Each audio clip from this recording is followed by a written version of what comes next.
But I mean, even growing up, and I mean, all my life, I can't think of a single point in my life where it was like, "Oh, this is a day of love." No, you're right. This is the day of handing out cards at school to everybody I you hated know. that so much. And that's it. Like that's always how it's been. So, and now now that we're adults and I've been married, you know, I mean, even since we were dating, Penny and I were just kind of like of the mind of Valentine's Day. Like, yeah, that's great. It's a pain in the ass to get a movie. Like, it's a pain in the ass to go to a movie. It's a pain in the ass to go get dinner anywhere. It's like, we don't need a specific day to show each other that we care for each other. We'll do it tomorrow. We'll do it the next day. We'll do it every other day of our lives. So that's kind of the where I'm at. So, but yeah, like if you celebrate Valentine's Day, then more power to you. I love you. That's great. Happy. By the way, this is Creature Crunch, the podcast where we take a big monster, we flood him into a basement, and we make tender, sweet love to him. My name is Matt. And I'm a wild creature. You can't ask me to be anything else. And we are celebrating the greeting cardiest of holidays, Valentine's Day. Happy Valentine's Day, everybody. Sure. We decided that we needed to cover a movie that was about love. I mean, honestly, I almost wanted to say that this is the first love story we've covered, but it's not, because we did The Fly and Love and Monsters. And Love and Monsters, yeah. So, and this isn't the first Del Toro movie we've done because we did Mimic. Yep. And... No, this is not a first anything. Yeah. No. This has one big first in it. You are correct. I stand corrected. Yeah. We got nips. This is first Creature Crunch nudity. No, that's not even true. Really? What else had full nudity? Full nudity. No. Yeah. Thanksgiving had tits. Well, it had a boob. It had boobs. It had boob in the first shot. But this one does have full nudity. Yeah, which, yeah. I mean, okay, fine. I'll give it to you. First full nudity. And first nudity that's not there to be, like, titillating. Yeah, no. It's artistic nudity. Artisanal nudity. Handcrafted artisanal nudity. No, but artistic nudity is a pretty uncommon trait in movies in general, especially horror. So, especially in our chosen genre. Yeah. So this is an outlier and probably should not be counted. Spider's boobs? Boobies George? But yeah, we're hitting on Del Toro's Shape of Water. Yeah.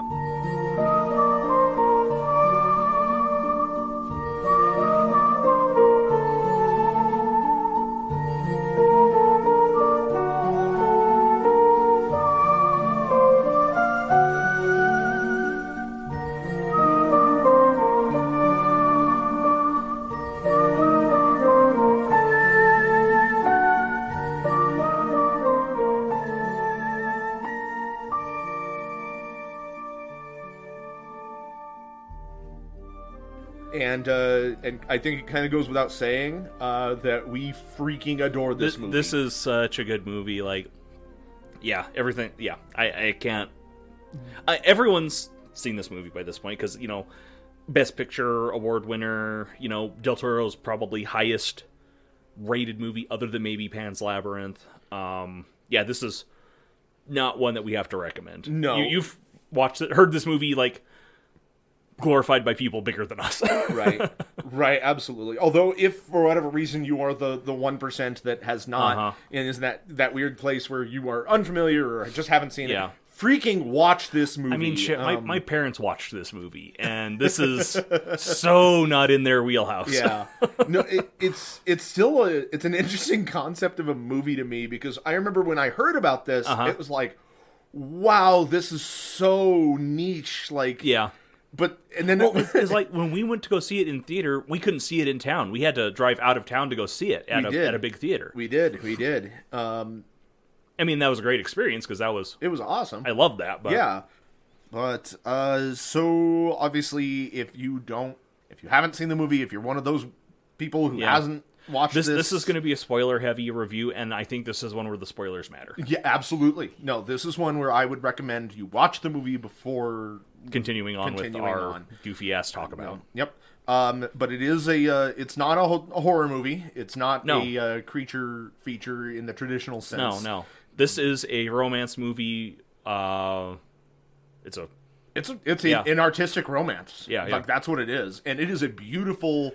It is a very poetic movie. Everything in this movie hurts so beautifully. We're going to go ahead and jump in and talk about 2017's The Shape of Water.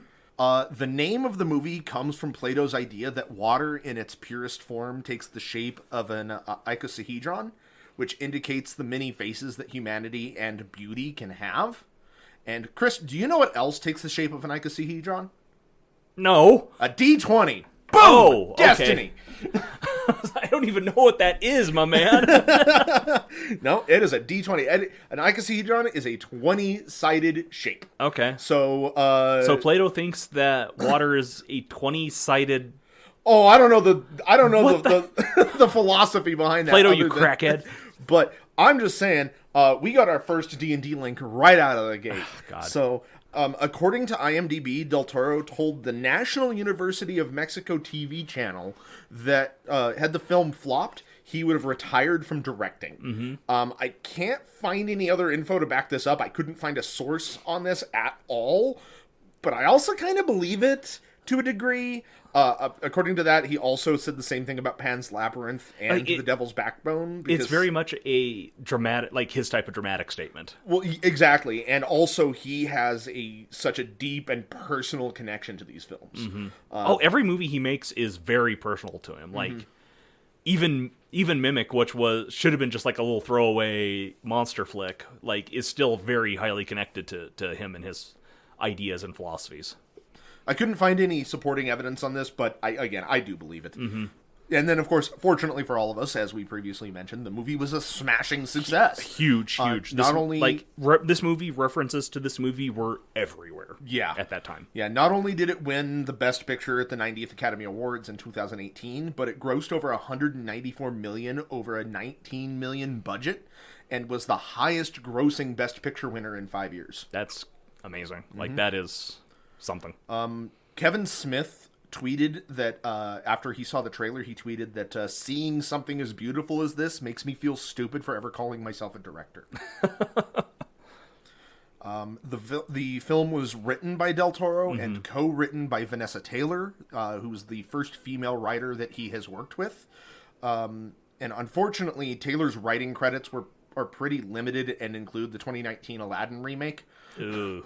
But hopefully she, I don't know. That may have just been a shotgun. Yeah, I mean, to be fair though, from the Aladdin remake, like, everybody agrees that in the Aladdin remake, Jasmine's character is handled incredibly well. So yeah.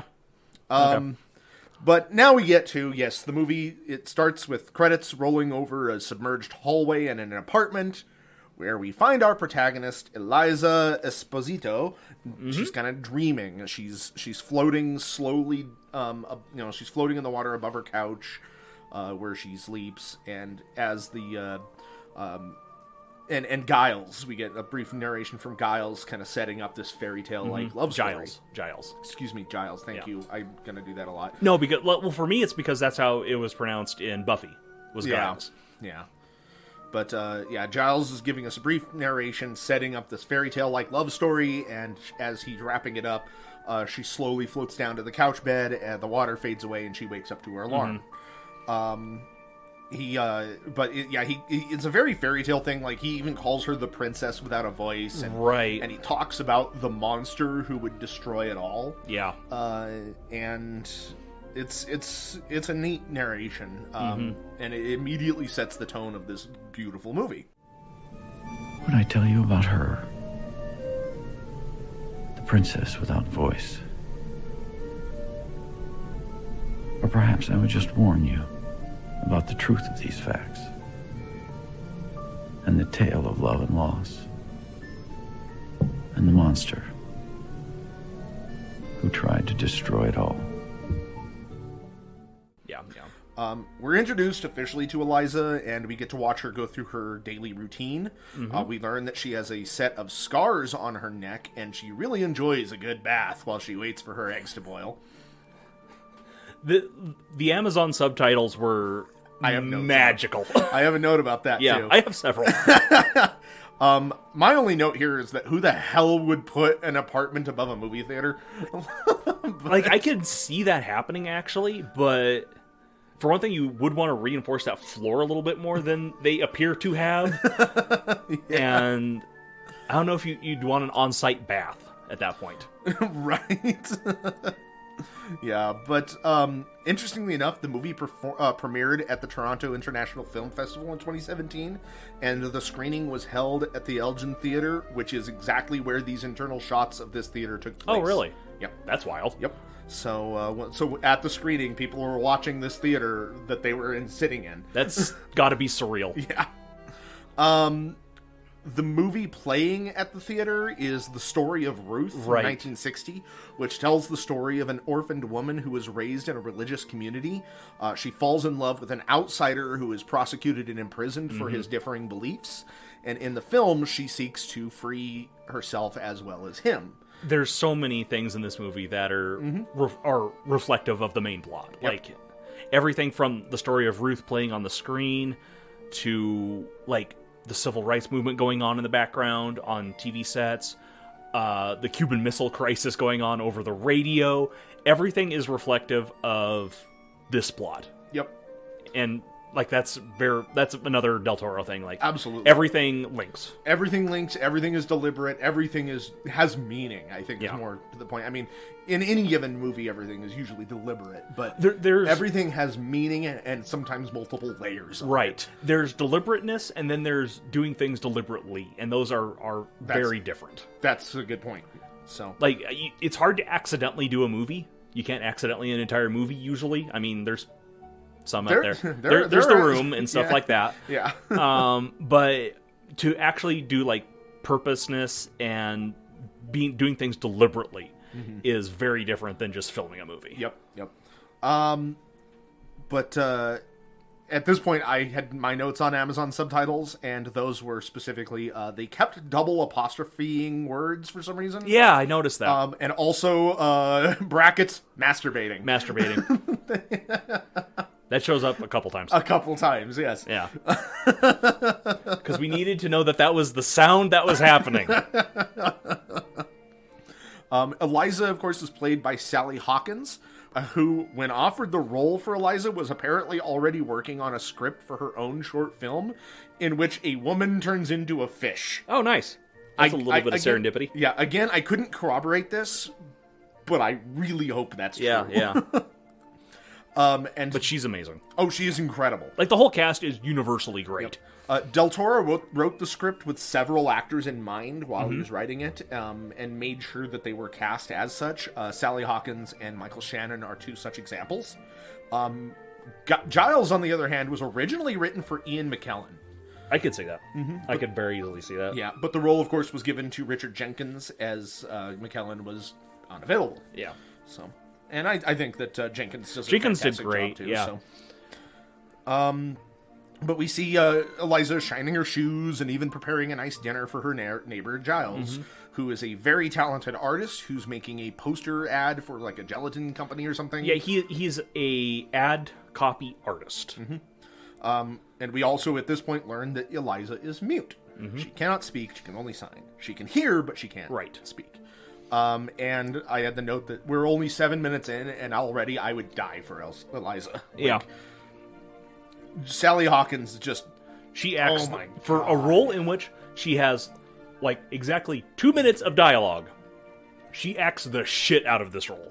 Dialogue is putting it lightly, too. Yeah. So, no, she is expressive and charming, and I would die for her.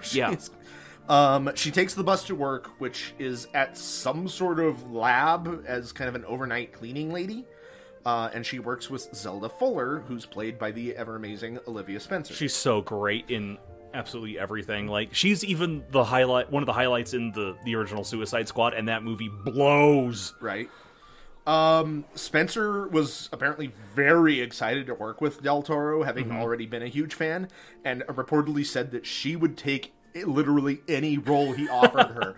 I saw in some of my research that she even said, like, if he wanted me to play the desk, I would. So she seems like a super cool lady. Yeah, absolutely. And naturally, she wasn't disappointed. She was given the incredibly important supporting role of being Eliza's voice. Yeah.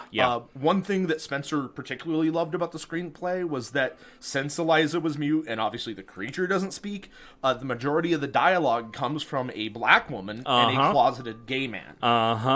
Which is Giles. We find out later on that he is a closeted gay man. Yeah. And this is especially important since the movie takes place in the 60s, where such a thing would have been considered unheard of and taboo. Well, like I said, that you see the civil rights movement going on in the background, and having a black woman as the voice of a white woman is just... Yeah. It's great. Impactful. Everything is great. It's impactful to a degree that resonates... Go ahead. I was gonna say, I love the movies that we watch for this show. Like, I enjoy it a lot. It's really nice to be able to watch something as fantastic as this. Absolutely. Like, something that reminds you that not only can movies be fun, but they can be moving and important. Mm-hmm. And I've avoided it as best I could, but now it's time to get political. Del Toro began writing this film in 2012, back when the Trump era was almost unimaginable to most people. And due to his history and the way that he came to America, Del Toro is especially very sensitive about how foreigners and other minorities are treated in America. Del Toro said that, in a way, he almost saw the MAGA movement coming. Yeah. In 1962, which is, of course, when the film was set, Kennedy was leading America towards an idealized future, but, of course, when he was assassinated, that vision seemed to collapse. Right. And now, 60 years later, that racism, classism, and oppression that dominated the 60s has mutated and persisted. Del Toro says that when people say, "Make America great again," he knows that it's actually rotting from within. Yeah. Which is a sentiment that, I know that you and I very much agree on. Yeah. So... The fish rots from the head, and the head's been sick for a while. Yeah, so... In a way, like this... Again, like this, you gotta think this script was written beforehand, but it means just all that much more now. Yeah. Possibly more so than it... Like, it's there's a lot of layers here that Del Toro, like you said, he kind of knew was going to be happening, but there's no way he could have. Right. And it just... Yeah. This movie is so important to me on so many levels because of this. Yeah. So. Yeah. But to bring us back to a little levity, Olivia Spencer was so taken in with Del Toro and the movie's set that she apparently asked how many of the props she could keep. That's awesome. Mm-hmm. Does it say how many she got to keep? It did not. Okay. She just apparently really wanted most of the props, which I can see. Like, I can see that. Del Toro's prop work is impeccable. God, the people he knows for this stuff is... Like, every one of his movies is gorgeous. They're beautiful to look at, they're fun to look at, and memorable, and they all have that Del Toro style. Yeah. Like, one of my favorite things about Del Toro is his use of color. Oh, yeah, for sure. And, like, in this movie especially, there's, like, green. The color green is an incredibly important color. Yeah, it keeps showing up. It's a reoccurring theme throughout the whole movie. Mm-hmm. And, like, all the way to the point of, like, our fish man... Our amphibian man is green, and our monster, Strickland, later on says he hates the color green, and it's like there's so much there, and he's eating the green candy, and then of course the Jello on Giles is on his painting. Like, they want it green, not red, and then later on Strickland is served green Jello and the key lime pie, and like there's. Del Toro uses lighting, colored lighting in all of the sets and stuff to really emphasize that. You got green in the water, you got green in the glowing bits on the... There's a green everywhere. Yeah. Means so much, and I that's one thing that I really, really love about Del Toro. But we learn that Zelda and Eliza work very closely together and are clearly very good friends. Zelda complains about her ungrateful husband as they make their way into a new lab that's being set up for some kind of new asset that is of pretty great importance. The doctor in charge of said asset is Dr. Robert Hofstetler, played by Michael Stuhlbarg. And he's really good in that role. He is fantastic. He's got a cute little face. Yep. Again, he's one of the characters where it was just like, I love this guy. Yeah.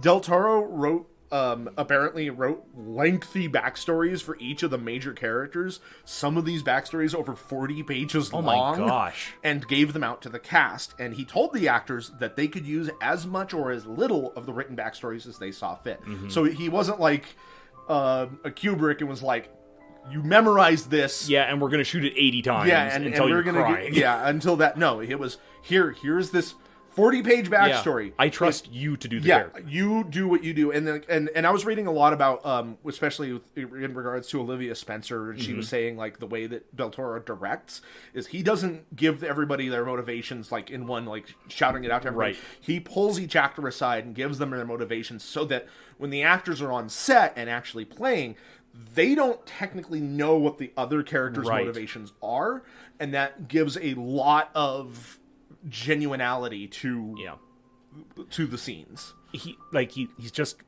no, he's a great director, and he's a truly lovable guy too. He is, yeah. So like I said, he handed all these backstories out, and I thought that was kind of funny because that also reminds me of some D&D tropes. Yeah. But some people, some of the actors, like Jenkins, completely ignored the handouts. They're like, no, I can do this without it. Others, like Stahlberg, he practically memorized his. Well, like, Stahlberg's character has so much going on in the background that you do not see until, like, the end of the movie. And right? I know. I fully imagine that, like, when they're, like, some of these are over 40 pages long, like, his character is probably... Because, like, he's just got a lot of stuff that is necessary for, like, his twist and his reveal at, like, the halfway point, and his further reveal towards the end and stuff like that. That is just like, Yep. That you can definitely infer from how he plays the character and how he interacts with other characters, but it's not implicit in the script. Yep. And at this point, we are then introduced to the monster that would almost destroy it all. Yeah. As well as the creature. As mentioned before, the role of Richard Strickland was written for Michael Shannon, and hoo boy does he make a vile antagonist. So terrifying. He is awful. And, ugh. In movies where Del Toro gets to do an actual antagonist, because, like, Mimic didn't really have one. No. But Pan's Labyrinth and this movie definitely have definitive antagonists. And they're terrifying. They are horrific. Yeah. And this is... Del Toro definitely has opinions about military organizations. Yes, he does. They end up wheeling out this huge tank of water with something in it. Something that's moaning. Yeah, and Eliza becomes very curious about what it is. After ushering the girls out, we get some more interactions with Eliza and Giles the following day where they go to a pie bar. Dixie something. I didn't make Dixie Dave's or something like that. Something like that. But the it's supposed to be like a southern, like, home style pie restaurant, even though the, like, pie mascot is supposed to be Italian. Yeah, but, like, they even go so far as, like, the pie. The credits call him the pie guy. I call him pie bartender guy. Yeah. But he has to have a fake southern accent while he's working. While he's dealing with the patrons. Yeah. But they buy a pair of key lime pies, and Giles begins flirting with the pie bartender guy, which is a thing that, like, this is one of the reasons why this movie is important to watch multiple times, because, we watched it in theaters way back, and the way my memory works with movies is I didn't remember a lot. So when I was going into this watching it, I was pretty fresh. And up until this point, like, even at this point, you don't know that Giles is a closeted gay man. Yeah. So it just seems like he's just like an awkwardly friendly old man. As soon as we got into this restaurant, I had such a visceral flashback to the later scene in the restaurant, so that it made my stomach drop out of my bowels. See, I forgot about that scene entirely. Oh my God! So I was just like, "Oh, this is a nice little scene." I had to pause because I felt sick. Yeah, no, we'll cover that here in a minute. Yeah, but yeah, when I watched, like, when I scrubbed through this my second time to take notes, like, then I could see the subtext and and everything going on. Yeah, and that's exactly what's happening. Giles is flirting with this pie guy. Yeah. He's not just being a friendly old kind of awkward guy. He's legitimately flirting with him. Well, that's why he goes there and he puts on the toupee, and like this is the place where they always go and stuff like that. Like it's not great because it's doing that thing where you're flirting with a person in a service occupation, right? And he thinks that the person is flirting back because he's being nice. Because he's being nice. Although we'll talk about that here in a minute. But so that's not great. But at the same time, this is like the only social interaction that Giles has other than Eliza. Right. So there's so many fucking layers, and it's like you can't just say, well, this is a good thing or this is a bad thing, because it's all the way down, and it's just But I mean, even afterwards, they're eating the pie, or they're sitting in Giles's apartment about ready to eat the pie, and like the pie guy was just like, you all come back now, you hear? And Giles is sitting there like, do you think he actually meant that? And it's like, again, if you don't know, it's just like, well, that's kind of a weird line. But then once you know, it's like, oh no. Yeah. They give us the spinners, the signage, that there's Pie Boy, our mascot. I don't talk like that. I'm from Ottawa. No. I completely bought it. That's a great to pie. The little guy. Is he supposed to be Italian? I guess so. That was very clever. Y'all come back now, you hear? You all come back now. Do you think he meant it? He had noticed me. I mean, you heard that.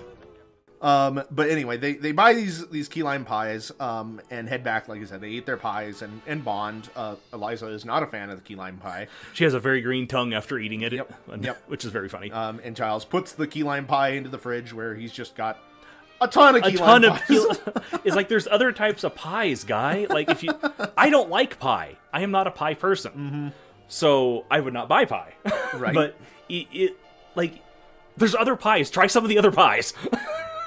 I think I wasn't entirely sure, like, even still, I'm not entirely sure what that's supposed to communicate. Like, I don't know why he keeps buying a pie that he doesn't want to eat, but I know the implication is supposed to be that he goes there a lot. I know he goes there a lot, and the only thing I can think of is it's something he saw on the menu the first time he was there, and, like, just blurted that out when he was asked what he wanted, so that's his order now. Yeah, that's the quote-unquote usual. And he's kind of embarrassed to change it. That'd be my guess. That's the feeling I get, but other than that, I have no idea what that could mean. But Eliza is flipping through the channels, briefly changes it to the civil rights movement, and Giles asks her to change the station.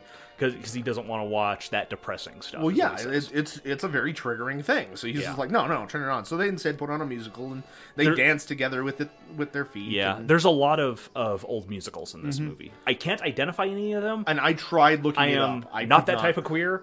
I am not a musical theater queer. Yeah. So that just all kind of flew under my radar, unfortunately. Yeah, I tried looking up to identify some of these. I couldn't. I know one of them had Shirley Temple in it, I think. But anyway, but they sit there and they're, dancing with their feet, and it's just, damn it, these characters are all so cute. The next night, Eliza and Zelda are cleaning the men's bedroom. The next night, Eliza and Zelda are cleaning the men's bathroom, and Zelda complains about how disgusting men are. Yeah. And, like, you gotta splice in that line. I know, yeah, she's... Some of the best minds in the country peeing all over the floor in this here facility. There's pee freckles on the ceiling now. How'd they get it up there? I'll definitely do that. Yeah. And then Strickland enters in and ups that ante. And then it's like, this is where you're so really creepy in the scene. This scene establishes Strickland 100%. Yeah. Like in that first scene when they're wheeling in the asset. You can tell that he is a bastard. Yeah. He's the only person in the entire facility wearing an all-black suit, for one thing. Everyone else is wearing white lab coats or security uniforms and stuff like that. And he's wearing an all-black, like, three-piece suit. Right.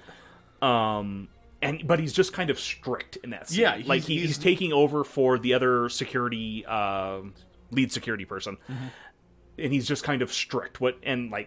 Off-putting, but not terrible yet.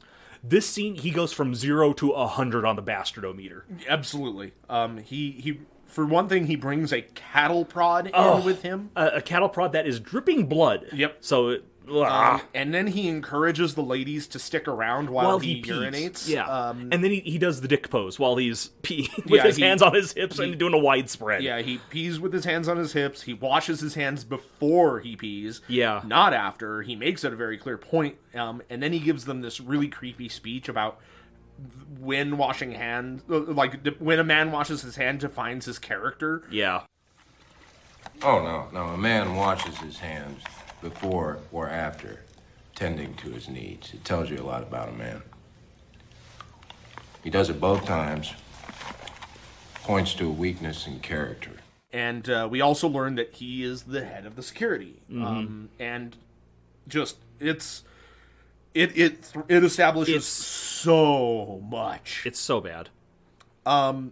Later, while the pair are changing trashes in the hallway, they overhear a commotion in the fishman's room, and Strickland stumbles out, missing 2 fingers. Yeah. He's already gotten a little bit of comeuppance. Yeah. And this, like, has... It seems like it's, especially after the fact, that it's just kind of be like, oh, he's got an injury and he's mad at whatever's in there. This injury becomes, like, one of his driving motivations for the rest of the movie in weird ways. It's almost his Captain Ahab story. Yeah, it's or injury. Yeah, yeah. His assistant Fleming, played by David Hewlett, asks Eliza and Zelda to clean up the mess while they go and get him taken And care Fleming of. was the old head of security before Strickland arrived. Is that a question? No, I'm just... Oh, okay, that's a clarification. Yeah. Okay. And because that influences some of the things that Fleming does later on. Right. Where he is very, very subtly undermining Strickland. But in ways that totally fuck him up. Yeah. So they go in, they start cleaning up the blood. And there's a lot of it. There's a lot of it. Zelda's talking about how much she does not like cleaning up blood. She can handle everything else. And while she's doing this, Eliza finds Strickland's fingers and puts them into a paper bag. And Zelda asks if they're tater tots. Is that a tater tot? Oh, it's a finger. Yeah, Zelda doesn't like blood. Eliza is unfazed by everything. She is like... She's the most unflappable woman I've ever seen. Yeah, she's pretty composed.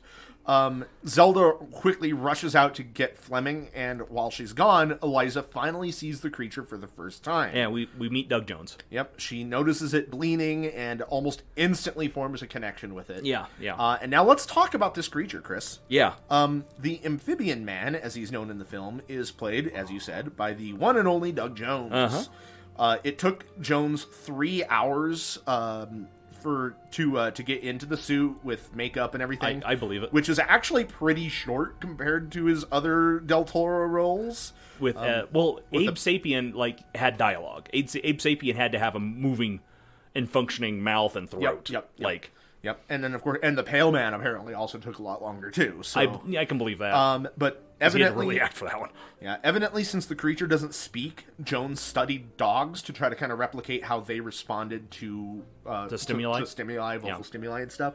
And he also studied matadors to kind of to kind of emulate a lot of their pelvis first and fluid alluring movements. Okay, that makes a lot of sense. I get more of that from the dance sequence later, I think. Well, the dance sequence, and even when you see him fully submerged, like when he's in the vertical tank. Like, he's very much like doing an Elvis thing with his hips. Yep. So, apparently on set, the crew called the Amphibian Man Charlie. Again. Yes. We keep running into Charlies. Yes. So this is the second time this is obviously the second movie we've covered with a fishman, and both of them have been named Charlie. I have to wonder if that's because of Charlie the Tuna. It is exactly because of Charlie the Tuna. Hey, all right. Go me. Yep. This is the mascot for Starkist. I didn't see that in the notes for Sweetheart, but I have to imagine it's... Yeah, like, there's no way that's a coincidence. Yeah. So, it's also no secret that Del Toro was inspired by the creature of the Black Lagoon. Well, this is Creature from the Black Lagoon from the other direction. Yeah. Instead of it's Creature from the Black Lagoon, which I do want to cover on here someday, is about people going to the Amazon and harassing a fishman until he gets mad and attacks them. This one, they bring the fishman back and harass them until he gets mad and he falls in love. Yeah, Del Toro watched the film when he was 6, and he thought that it would be pretty neat if the creature and Julie Adams, who played Kay Adams in that original film, would end up living together. And he kind of jokes that since he was 6, he didn't really know any better. But now that he's 53 and apparently still doesn't know any better because he made this movie. I mean, there's a lot of, like, male aggressive undertones in Creature from the Black Lagoon. And this is if the creature wasn't a horrible rape monster. Well, exactly. This is Creature from the Black Lagoon, where the villain, the monster, is not the creature. Correct. Yeah. So, the creature has some really cool sounds. I'll be splicing those here in here. But did you find any notes on like what the sounds are composed of? The only one that I could find was that apparently part of the amphibian man's noises included Del Toro's breathing. Ooh, he should get that looked at. he's got something in there. Yeah. Might have a bit of, like, I don't know, sleep apnea or something. They just recorded him while he was asleep. Yeah.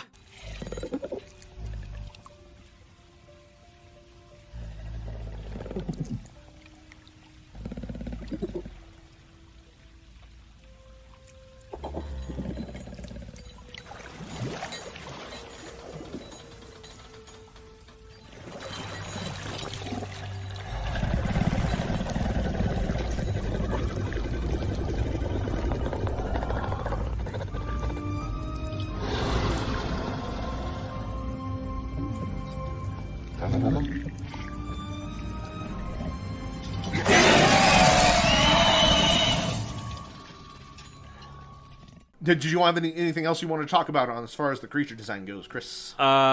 He got sensual lips and pretty eyes. He does have big full lips. Yeah. The following day, Eliza is telling Giles about the creature before he heads off to present his finished work to the marketing firm. Right. And Giles directly references the Fiji mermaid. Giles. Damn it, I did it. Yes, you did. Giles directly references the Fiji mermaid. Yep. And he's talking to her, and I love the little hesitation that she has when he tells her that cornflakes were invented to prevent masturbation. That's so funny. And she only resumes eating when he says that it didn't work. Like, that is just... It's good. It's good.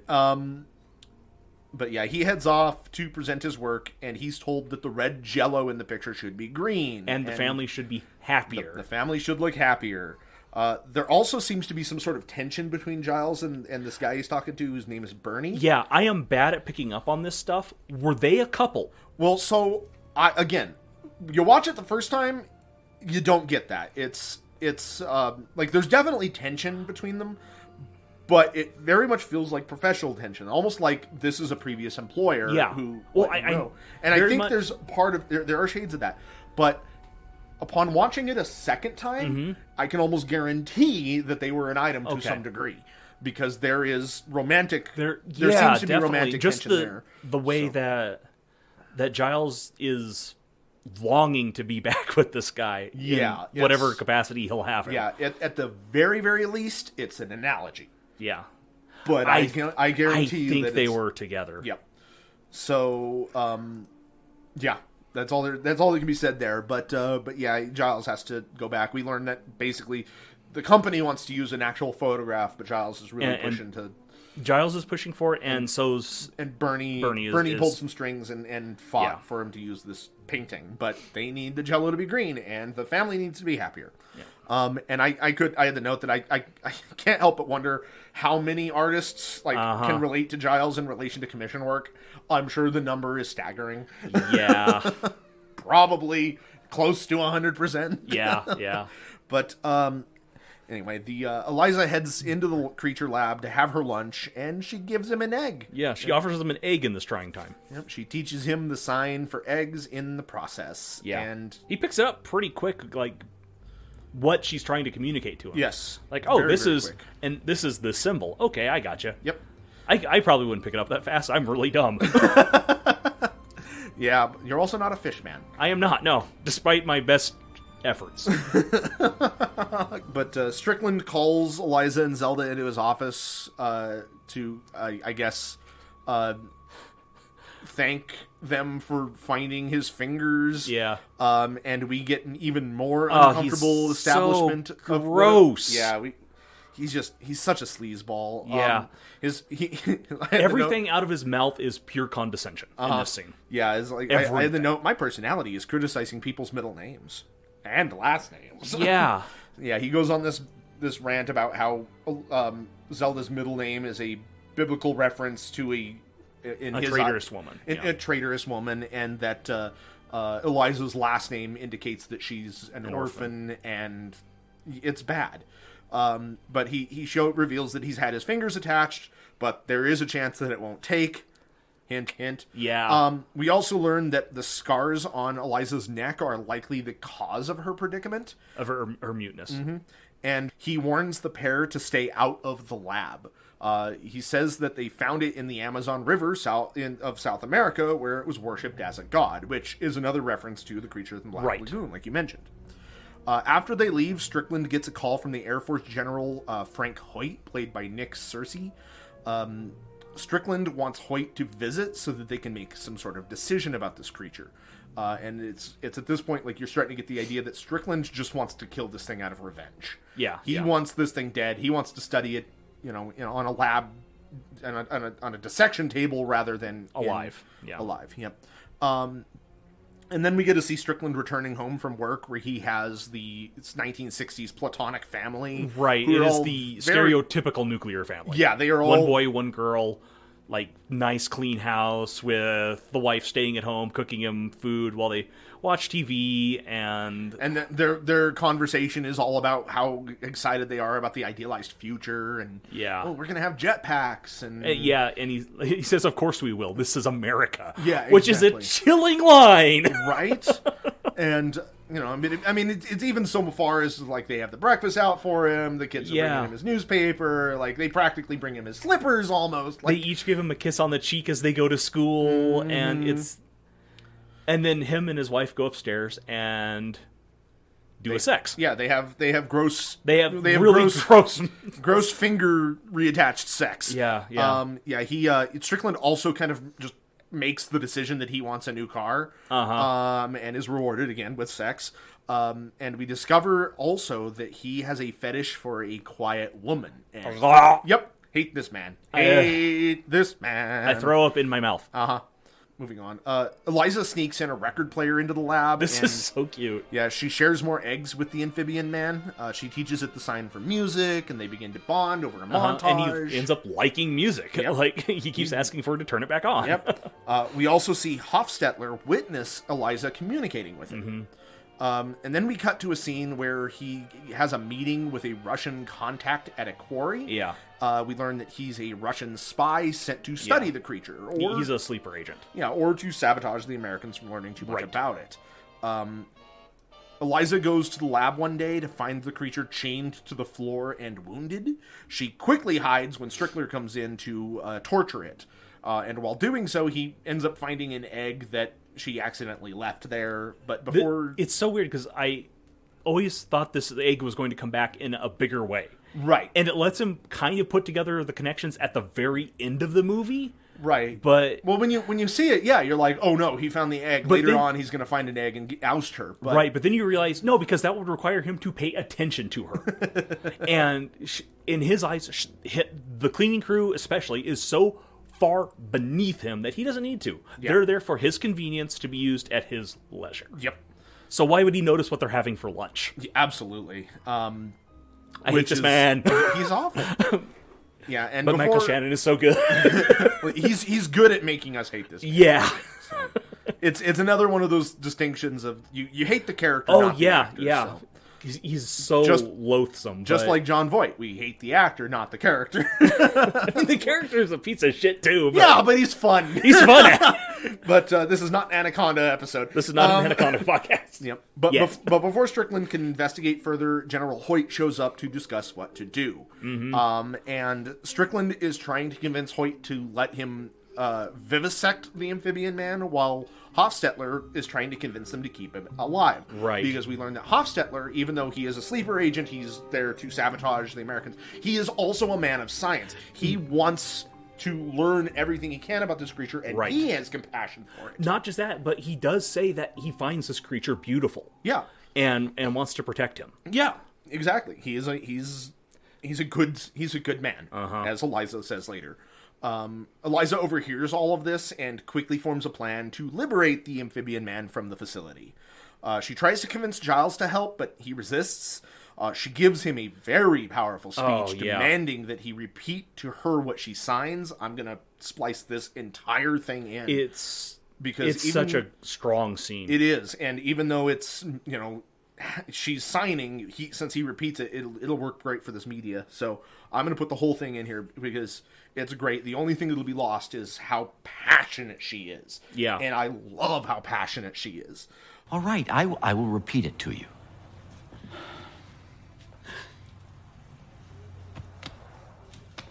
What am I?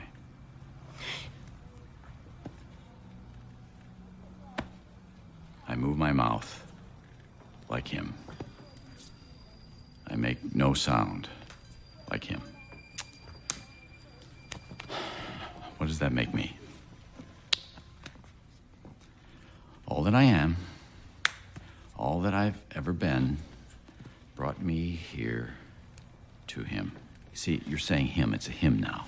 It's a... you just hit me. Oh, Eliza, let go of me. I'm looking. You've never quite hit me.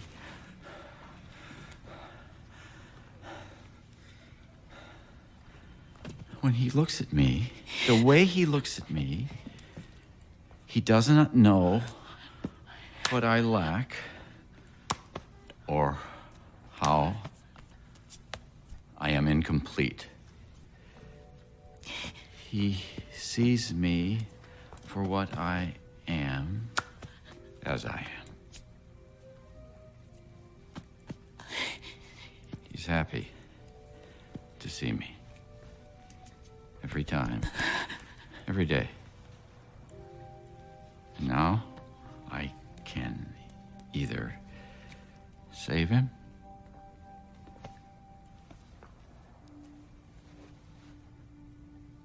or let him die. It's debating a person's humanity. Yep. But even after all of this, Giles still refuses, and he heads out to show Bernie his revised work. He refuses not because necessarily he thinks she's wrong, but because he is terrified what could happen to him. Yeah, he is afraid of what he might lose. Mm-hmm. And when he finally meets up with Bernie, Bernie's in a rush, but he's like, no, let me show you. And we learn that it would seem that the marketing team has decided to go with a photograph after all. Right. It's never explicitly said. It's still just all in subtext. And we get even more of that hint that there used to be something there. And this is officially, like, Giles is starting to hit rock bottom. Right. And so Giles heads to the pie bar to sink his sorrows in pie. In key lime pie that he is not going to eat. Yep. The pie guy gives him a free slice and says some very nice things about his art, and Giles flirts back and tries touching his arm. He misreads this and kind of makes a move. And Pie Guy freaks out, jumps up, and he, at the time, an interracial couple comes in, and he is quick to kick them right the hell out. We don't serve you here, you can get something, but you have to leave. Yeah. The bar is full. And he specifically says it's reserved for the rest of the day. Yeah. Yeah. And which is... I had the note, because, like, again, I had forgotten about this, so I was just like, oh, I kind of like the pie bar, too. Oh, never mind, he's a piece of shit. Yeah. Like I said, as soon as that first scene happens, I remembered, like, beat for beat this scene. Yeah.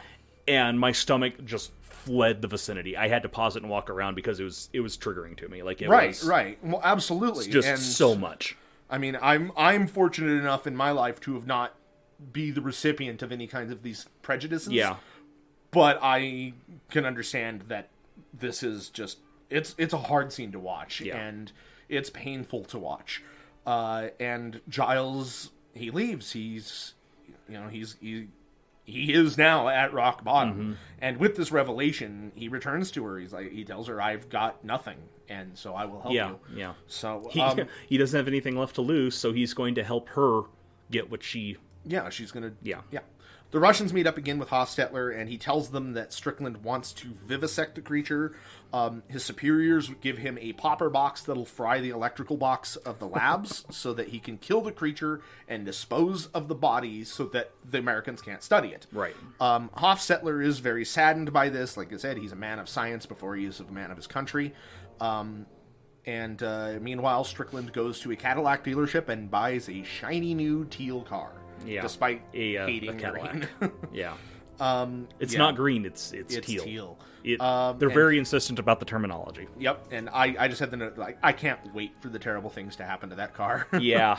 Then we see Eliza and Giles preparing for their heist.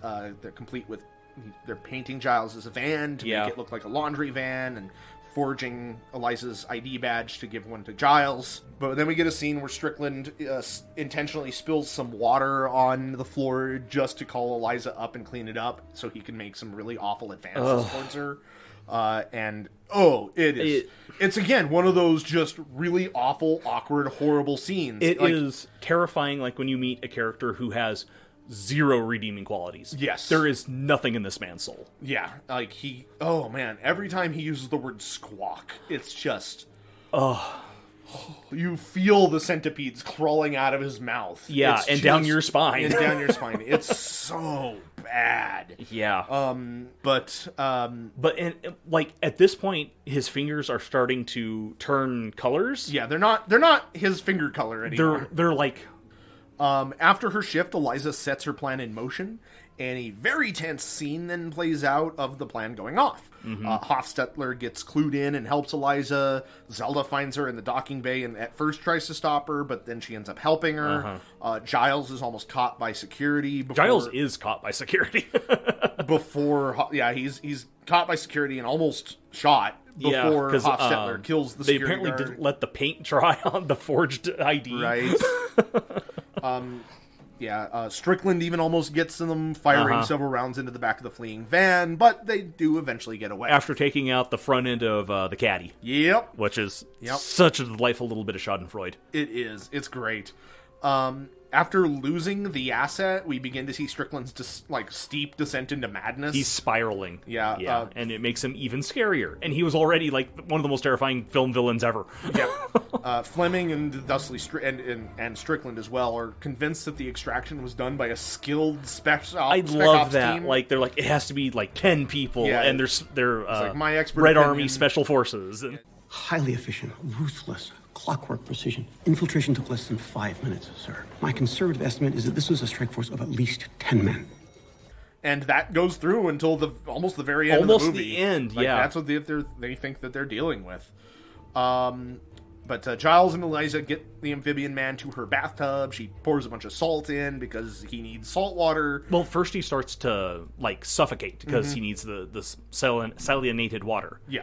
And she's like, oh shit, and jumps a bunch of table salt in there, which works for him for now. Yeah, and there's also kind of this herb that Hofstetler gave I don't her. know what that stuff is supposed to be. They just say that he needs it. Yeah. So I imagine it's some sort of herb from South America, but they don't ever say what it is. It's just something he needs. Yeah, it makes the water look like swamp water. Yeah. It makes it look like they need to change their filter. Yeah. But they do it. They get him to safety. They get him the salt water, and things start to calm down. And at that point, Eliza's walking on air. She's taking care of and she's got a hot live-in boyfriend. Yeah, she's taking care of and falling in love with the amphibian man over the course of the next several days. She visits the canal at the docks and makes a plan to release him on October 10th when the rainy season brings the levels up high enough for them to get him... for the gates to open on the canal. But we get a neat scene where Eliza gets him a card, and it is just so adorable. Oh my! She gets him a greeting card, and it's like, "Thank you for being my friend." And it's a dude hugging a goldfish in a bowl, and she points to the guy. And he's like, "That's me," and she points to the fish. And that's you. We're hugging. Yeah, apparently Hawkins and Jones had... they obviously had to have a lot of chemistry on set. Right. So they spent a lot of time together. They took dancing lessons together. They shared very personal insecurities to feel vulnerable around each other.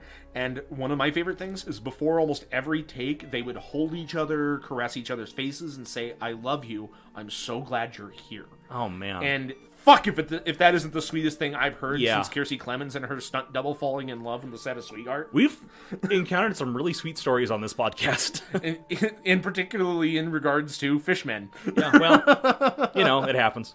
So it's pretty good. I love that. But Strickland ends up going through and interviewing as many people as he can to try to get to the bottom of what happened. He clearly suspects Hofstetler, but he can't really get anything. He doesn't have concrete proof.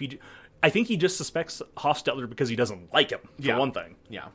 Well, because Hofstetler is resistant to killing the creature. Exactly. So he's trying to... like, that's essentially what he's doing. He is so maddened and focused in on this. What he's doing, he's not looking for evidence of what happened. He's looking for evidence to justify his suspicions. Right. Which is not how you do that. No. But fortunately, it allows Zelda and Eliza to get off scot-free, essentially. Yeah. Eliza for a moment, it seems like he's going to suspect them, and then he's just like... It's another thing where he doesn't comprehend the help. Yeah. He doesn't comprehend the people under him. Yeah, he's like... I'm interviewing them. Like, why is this even... Obviously, they're not smart enough to do this.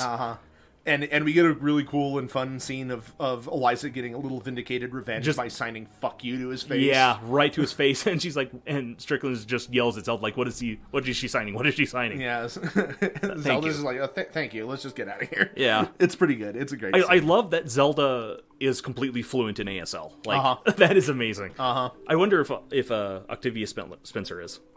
I didn't look into that, so. While Eliza's at work, Giles is in charge of watching the amphibian man, but he falls asleep. I mean, it's overnight. Yeah. And the creature gets up and goes out to explore the apartment. This is the scene where so many people I know turned on the amphibian.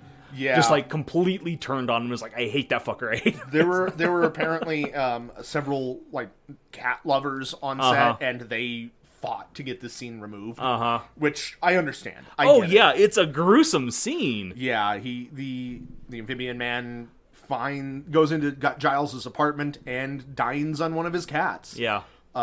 Giles understandably freaks out, scaring the amphibian man in the process, who scratches Giles pretty bad. And it's not like he's attacking him, it's just when he runs by, his claws grab him. He just grabs him and moves by. But it still cuts him really bad. He's got wicked claws. Cuts him up pretty bad, and the amphibian man flees the building. Doesn't go very far, though. No, because Eliza heads home to find out what happened, and she finds him in the theater downstairs where he's transfixed with a movie screen. One thing I have to say is that Giles is not, like, horribly angry at the amphibian. You think that's what's going to happen? Yeah, because he scratched him up like real bad, injured him, killed his cat, killed one of his pets, and and in any other movie, this would be the turning point. Yeah, where he would immediately like send in a report to Strickland or whoever it is, like, hey, your asset is here, and he ate my cat or whatever. Right, but instead, Giles is surprisingly understanding. Yeah. And he's just like, he's not from here. He's from somewhere else. And like, yeah, he ate a cat. He was hungry. It's like... he's a wild animal. That's what wild animals do. That sucks, and I'm going to miss my cat. But right. I'm not going to get super mad at him. I'm not going to hate him. Mm-hmm. Yeah, he's... he just didn't understand. And this is the scene. Like, I already liked Giles, but at this point, I was just like, I love Giles. Yeah, yeah. And it would have been so easy to have him turn at this point. Because, like, he's... another character who's under so much observation and stress and prejudice all the time, it would have been so easy for him to join with the oppressors. Because he can pass. Mm-hmm. He can pass. No one else in this movie can pass. Mm-hmm. And it would be so easy for him to do that. And the fact that he doesn't is just amazing. Love Giles. And you also get the sense that the amphibian man understands to a degree after the fact what he did. He's interacting with the cats. Giles told him, "Don't play with the kitties." Yeah, he's interacting with them, and he seems like genuinely remorseful. He even moves over, and Giles and the amphibian man end up like they touch each other's heads for a bit, and then he places his webbed hand on Giles's wounded arm, and starts to glow. He starts to glow slightly at this touch. Yeah, it's. I mean, and of course at this point we know what's going on, but the characters haven't. It doesn't. Heal we can suspect what's going on, but we don't actually know until a later scene. Yeah. We then have a very tender moment between Eliza and the amphibian man exploring each other in the bathroom. When the amphibian man gets a little too curious, Eliza kind of freaks out and rushes out of the room, but later kind of reconsiders, disrobes, and goes to have some hot fish sex. Yeah.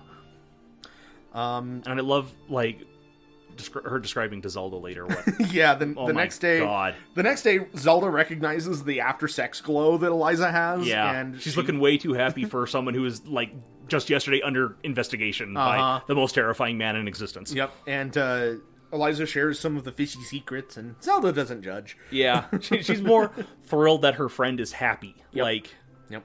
God, I love everyone in this movie except for Strickland. Yep.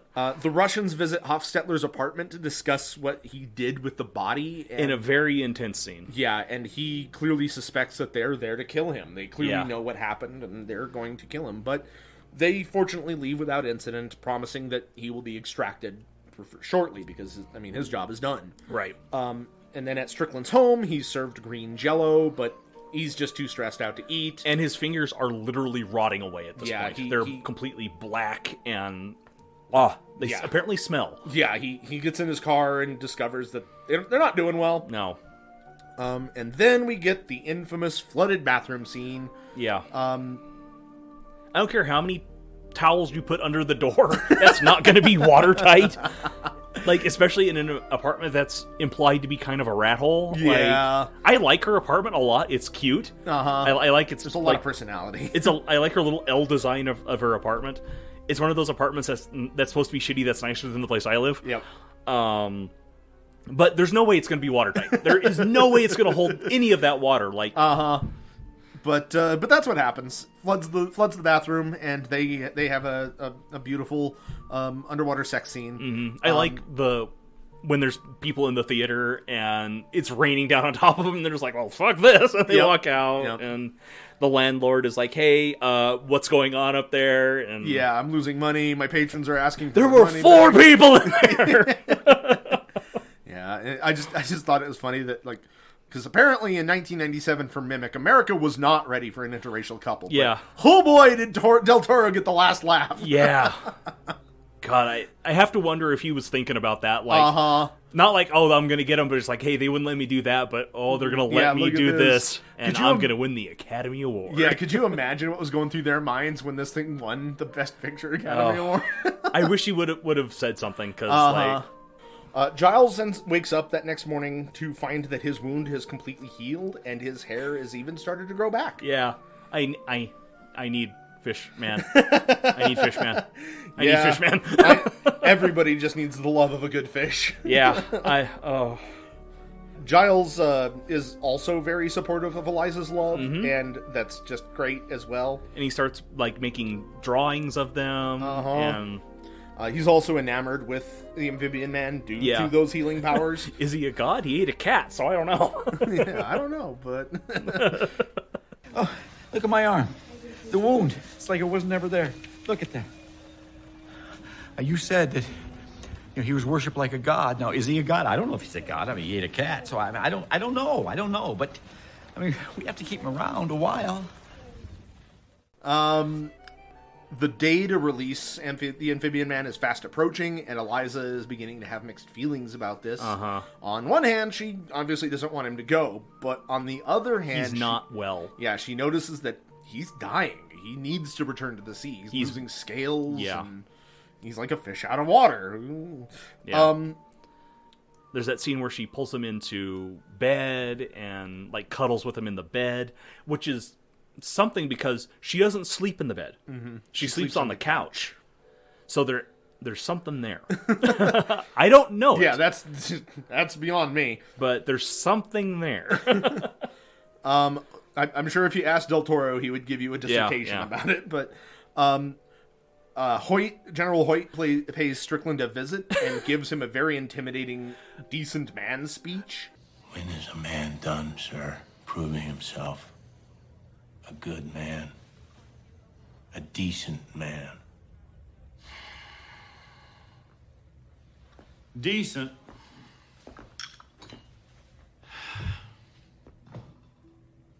A man has the decency not to fuck up. Now, that's one thing. That's real decent up. But the other kind of decency, it doesn't really matter. We sell it, but it's an export. We sell it because we don't use it. 36 hours from now, this entire episode will be over. And so will you. Our universe will have a hole in it with your outline. And you will have moved on to an alternate universe. A universe of shit. You'll be lost to civilization. And you will be unborn. Unmade. And undone.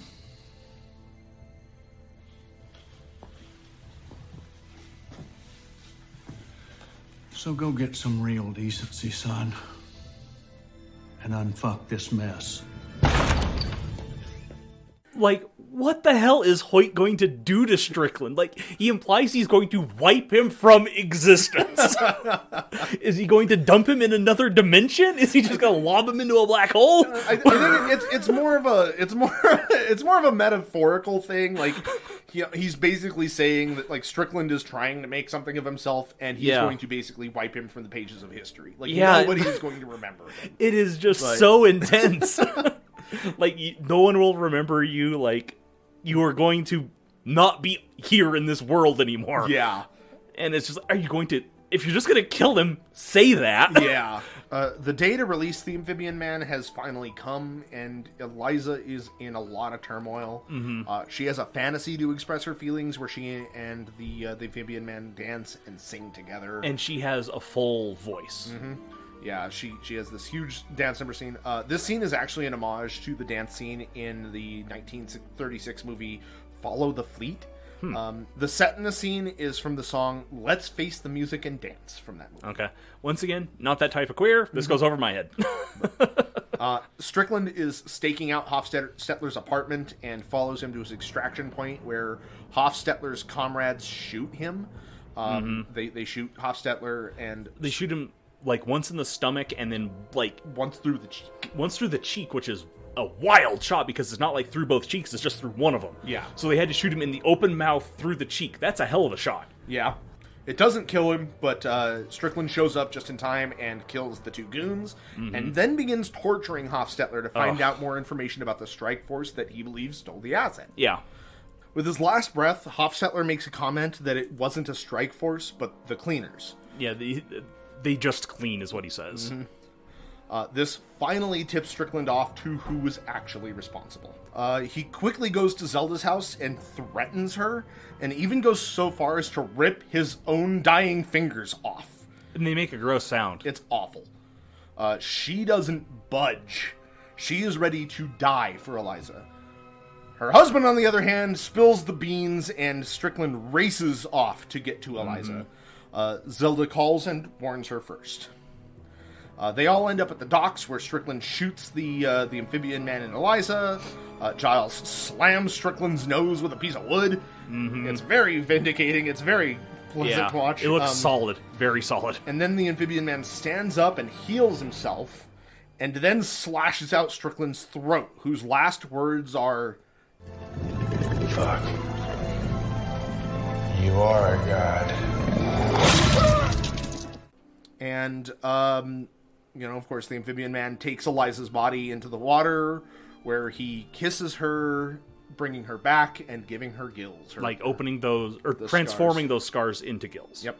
Yeah, there was I left out this little bit, but there was a lot of debate online about that. It's speculated that Eliza was actually never human to begin with. Right. That she was actually I've seen a that. fish.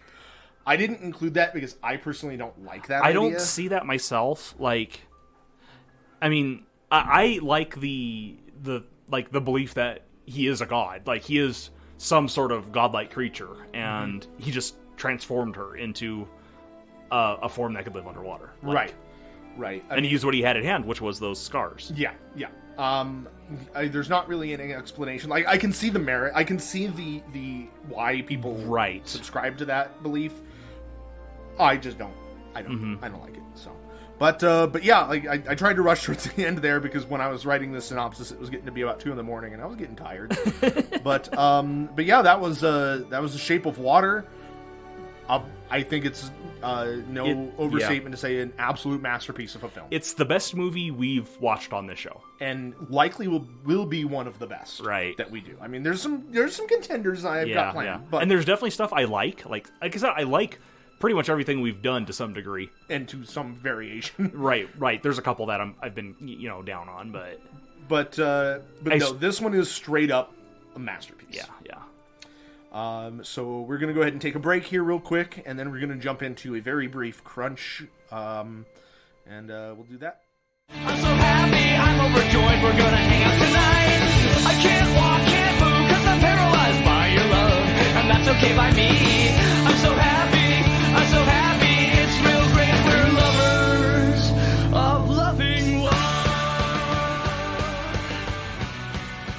Okay, so welcome back to our Creature Crunch. We are now going to crunch us up an amphibian man. Mm-hmm.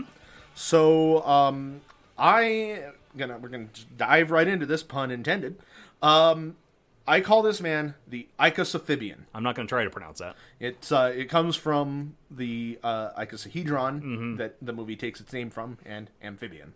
Okay. So, he's a medium beast, a neutral good. He's got an armor class of 10. Okay.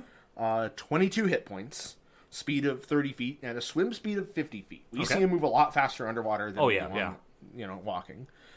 His stats his attributes are not anything to write home about. Okay strength and constitution, decent wisdom. He's got a 9 in intelligence. He's a beast, but he is obviously very smart for a beast. I didn't feel comfortable with giving him too high of an intelligence. Mm-hmm. But and then he's got a 14 in charisma. I mean, he's got sensual lips. He does. Passive perception of 11. I gave him damage vulnerability to lightning. Yeah. I mean, a cattle prod's gonna mess anybody up, but as far as D&D goes, it's the only thing I got going. Well, he's a water type. Yep, he is a water type. And then now the interesting thing here with languages is I had to kind of do something different because sign languages. I couldn't really think of an analog in D&D that I am aware of. Yeah. So this thing knows sign language. Yeah. Done. Can't speak. Can't do anything else. Just sign language. Yeah. He's only got a challenge rating of 1/2 because he's. Well, why would anybody ever fight him? he is a good guy. The only reason, like you kept saying, like he is a god essentially in the movie, and they say it and they bring it up in the movie as well. But like he bleeds, he's very easy to kill. Apparently, like he's a fish, so I didn't want to make him too tough. Also, this is not really a creature that the players are intended to fight, unless I guess you're doing a pure evil campaign. But don't do that. No, don't do that. So I went a different direction with this guy here. His traits now, he's obviously got the limited amphibiousness directly pulled from the Sawajin. That is literally what we see. Mm-hmm. He can breathe air and water, but he needs to be submerged at least once a day, at least once every 4 hours to avoid suffocating. Or he's not going to make it. Yeah, like that's... I thought about entering in, like, differentiation between saltwater and freshwater, but I think that's getting a little too crunchy. Okay. So, yeah, I don't think you need to do that. He's got innate healing. Okay. As long as he has not been reduced to 0 hit points, he regains 2d8 plus 2 hit points at the beginning of each of his turns. Now, what's his HP looking like? Oh, that's pretty... He's easy. That's a considerable amount, yeah. Yeah, he's easy to hit, he's easy to kill. But if you don't kill him, he's just going to be bouncing right back up on his next turn. We literally see that in the movie. Yeah. So, and then I gave him this is one of my favorite abilities. The love of the sea is what I call it. The Icosaphibian can confer the ability to breathe and swim underwater to another creature. If a willing target spends at least 1 minute completely submerged underwater while in contact with the Icosaphibian, they gain the benefits of the aquatic adaptation effects as if having cast the Alter Self spell without the need to concentrate on said spell. That's pretty cool. Yeah, it basically gives them... Yeah, it just gives them gills. Mm-hmm. So... and then I gave him innate spellcasting. His spellcasting ability is Charisma with a modifier of +2, and he can innately cast Cure Wounds 3 times a day. All right, then. Yep. Beyond that, he's got multi-attack. He can make a bite and a claw attack. Claw, +3 to hit, average of 3 damage, 1d4 +1, Mm-hmm. and a bite, +3 to hit. And, nothing... Like, he probably shouldn't be attacking. Yeah, 1d4 +1 piercing damage. So he's not made for combat. He is made for love. He is made for love. And that is my Icosaphibian. I like him. I appreciate that. 10 out of 10 would date. Yeah, thank you so much for listening. I mean, if you... we had a lot of fun with this one. I mean, we obviously have mixed feelings of Valentine's Day itself. But this movie is wonderful. It is an amazing movie, and we love it to death. This movie is our Valentine's. Will you be our Valentine movie? Fishman. Doug Jones. Love me, Doug Jones. Why won't you respond to my love? But yeah, feel free to reach out to us on Twitter at Creature Crunch. Follow our Patreon for extra bonus content. With at the very least, right now we got the Critter Kibbles episodes. Not one for this, but no, we've got because this is already a bonus episode. So. Yeah. What do you want from us? Yeah, we've got tons of bonus episodes on the Kibbles, bonus stat blocks and other rules, all sorts of fun, more goofy stuff for you to drop into your campaigns. Yep. And then you can also reach out to us via email, creaturecrunchpodcast@gmail.com. Let us know if you use any of these things in your campaigns or in your games. Make sure to look on D&D Beyond for these creatures. You can search them up by their creature name, or look for Matt's author name on there, which is _best_disguise. Yep. And and you can also reach out to us individually on Twitter. Chris, where can we find you? You can find me on Twitter at the Library C. That's CEE, not SEA, which is where this man lives. And you can get me at Danny_Hamsteak as well. So, and until then, keep loving yourself some fishmen, and we will see you next time.